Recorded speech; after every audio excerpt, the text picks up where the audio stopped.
Assalamu alaikum wa rahmatullahi wa barakatu. Bayan ashirin da ya gabata na shirin gonata, kun ji tarihin gonata sannan kuma kun ji yadda gonata ta kasance wanda muka yi magana akan manoma kada ku karaya. A wannan shiri yau za mu ɗauko muku yadda za mu faro harkar gonanmu daga farko da yardar Allah. Za mu zagaya ku ga yadda muka shirya tsaf don fara noman lambu da kuma yadda za mu yi kiwon kifinmu da inda kuma za mu ci gaba da kiwon kaji da zomo da sauran abubuwa insha Allah. Ku biyo ni ɗaya bayan ɗaya insha Allah. Ku sani cewa za mu yi focusing ne akan abin da ake cewa integrated farming, shine noma da za ka haɗa abubuwa da dama a cikin gona ta inda babu abin da zai zama waste. Shine ka haɗa kiwon kaji, kiwon dabbobi, noma da kiwon kifi ta inda za ka iya shayar da shukokinka da ruwan kifinka ta inda babu abin da za ka zubar a gonarka. Ku biyo ni da sannu zan nuna muku. Assalamu alaikum wa rahmatullah. Wannan shine wurin da muka ansa da za mu yi noman lambu a ciki. Wuri ne yana da girma wanda mun zo sharar gona kamar inda za mu ɗaukan muku, za mu nuna muku inda za mu share gona, inda za mu fitar da layout gwanin ban sha'awa. Abin da muka niyya yi a wannan fili da muka ansa shine za mu yi noman lambu. Bayan noman lambu kuma mun fitar da bed, za mu sa iri daban-daban. Za mu sa hybrid F1 sannan za mu sa kuma iri namu na gida. Bayan mun gyara mun zagaye shi ta inda dabbobi ba su iya shigowa ba. Daga gefe can kuma jikin katanga za mu yi wurin da za mu dinga renon ƙananan kifi don ku zo ku dinga sari in Allah ya yarda. Za mu fitar da ɗan wani wuri daga can side ɗin inda za mu sa dabbobi nau'i daban-daban, tsuntsaye, samples insha Allah, irin su Brahma, irin su silky kaji kenan kala-kala, sinuela da sauransu. Sannan za mu sa samples na zomo na gida da na waje kala-kala irin su Angora, Hyla-Max, Chinchilla, New Zealand duka za mu sa.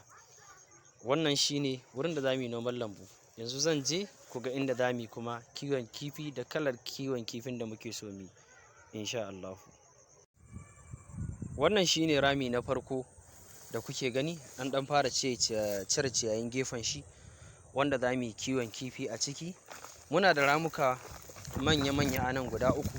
Wannan shine na farko, wannan kuna kallo shine na biyu wanda za mu gyara shi. Sannan in na ƙarasa can kuna kallo ina tafiya cikin ruwa, cikin fadama ne inda aka cire shinkafa. Wannan shine rami na uku wanda za mu yi kiwon kifi a ciki. Abinda muke so mu sanar da ku shine a wannan shirin namu na gonata, a wannan gonar tamu za mu yi kiwon kifi ne kala guda uku. A wannan babban ramin da kuke gani, abinda muke so mu yi kiwon kifi a ciki shine za mu sa tarwatsa a ciki. Wannan kuma za mu sa tilapia, karfasa kenan, amma ba ta agric ba, karfasa irin farar nan ta kogi. Za mu sa ta bayan ta yi wata uku a ciki ta fara haifan 'ya'ya. Za mu kawo mari shi ma na kogi mu sa shi don ya dinga ci daga 'ya'yan karfasa. A wancan rami kuma na ƙarshe shi kuma za mu yi kiwon normal tarwaɗa ne insha Allahu a ciki. Wannan su ne wurare da za mu yi kiwon kifi. Yanzu abin da ya rage ku kalli inda kuma za mu ci gaba da kiwon kaji da sauran dabbobi a wannan gonar tamu. Ku kasance da mu a shirin gonata. Wannan shine wuri na uku, kamar inda muka nuna muku a shirin gonata. Mun nuna muku inda za mu yi noman lambu da wasu abubuwa da kuma inda za mu yi kiwon kifi. Wannan shine asalin inda muka yi kiwo. Da saman nan da kuke gani nan tantabaru suke, nan tsakiya kuma salwa, can ƙasa zomaye suke, nan kaji suke, sama da ƙasa Brahma. To amma yanzu ga yanda gonar ta kasance, ku dube ta da kyau ku gani. Yanzu nan kun ga muna da tantabaru, kun gan su nan guda hudu, ga wani ɗan jariri can guda uku, ga kwayaye nan da ba su kyankyashe ba sama kenan. A nan kuma ƙasa, wannan ita ce Brahma da nake gaya muku, ita kaɗai ta rage a gonan nan.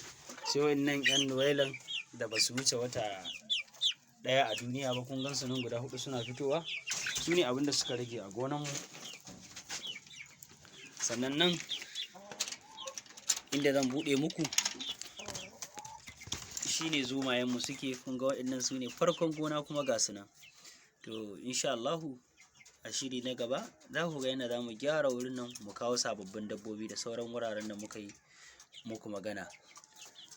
Assalamu alaikum wa rahmatullahi wa barakatuh. Daga ƙarshe, gona ta za ta kasance za ta ba abubuwa kamar haka muhimmanci. Abinda ake kira integrated farming za mu ba shi matuƙar muhimmanci, shine noman da za ka haɗa kiwo, kaji da kiwon wasu dabbobi da kiwon kifi tare da noman vegetables, ta inda kashin dabbobinka zai zama taki, ruwan kifinka zai zama abinda za a dinga shayar da waɗannan shukoki da shi. A integrated farming babu abinda za ka zubar a gonarka, komai jari ne. Daga cikin abinda za mu ba muhimmanci su ne kamar haka. Organic farming na vegetables shine akwai vegetables ɗin da za mu shuka ba tare da an sa mai chemical ba, da natural abubuwa za a dinga treating ɗinsa. Sannan za mu lura da poultry farming, kiwon kaji namu na gida na Hausa da irin su Nuwela da sauransu. Sannan za mu yi ƙoƙari akan kiwon tsuntsaye kaji na ban sha'awa irin su Brahma, Silky da sauransu, da irin su kiwon geese, kiwon kwakwa, kiwon agwaiga, kiwon talotalo, kiwon tantabaru, kiwon salwa, duk za mu ba su muhimmanci a wannan gonar tamu. Abinda ba za mu fara ba a yanzu shine kiwon manyan dabbobi, za mu fara da abin da ke hannunmu. Sannan babban abin da shirin gona ta ko kuma wannan gonar tamu yake so ya bada muhimmanci a kiwon kifi shine muna so mai kiwon kifi karfasa irin na kogi ba agric ba, wanda zaka ji naman shi ya bambanta da kifi agric. Sannan da mari, ita ma marin wacce aka kamo daga kogi za mu yi kiwonsa. Ita ko tarwaɗa ko da mun yi kiwo za mu dinga sayar da ita a matsayin busasshen kifi ne. Sannan a shirin gona ta za mu yi kiwon zomo na gida, kuma haka za mu yi kiwon zomo na waje irin su Angora, irin su New Zealand chinchilla, American chinchilla kenan, su Hylax da sauransu in Allah ya yarda. Kai a wannan gonar tamu in Allah ya yarda har ɓeran Masar za mu kawo. Sannan a wannan gonar tamu in kuna bin mu da sannu za ku koyi abin da ake cewa urban garden, ta inda za ka iya shuke-shukenka a cikin gida na ɗan vegetables da za ka yi amfani da su. Sannan bayan nan za mu dinga kawo muku update kamar inda na faɗa ɗaya bayan ɗaya na duk activities da muka yi a gonan nan in Allah ya yarda, don mu koya gaba ɗaya kuma da shawarwarinku da addu'o'inku muke bukata. Sannan daga ƙarshe abin da shirin gona ta zai ƙara yi mai ban ƙayi kamar inda kuka gani a shirin da ya gabata shine ziyarar gonaki. Insha Allahu ɗaya bayan ɗaya za ku dinga ji a wannan tasha tamu ta gona ta. Wassalamu alaikum wa rahmatullahi wa barakatuh.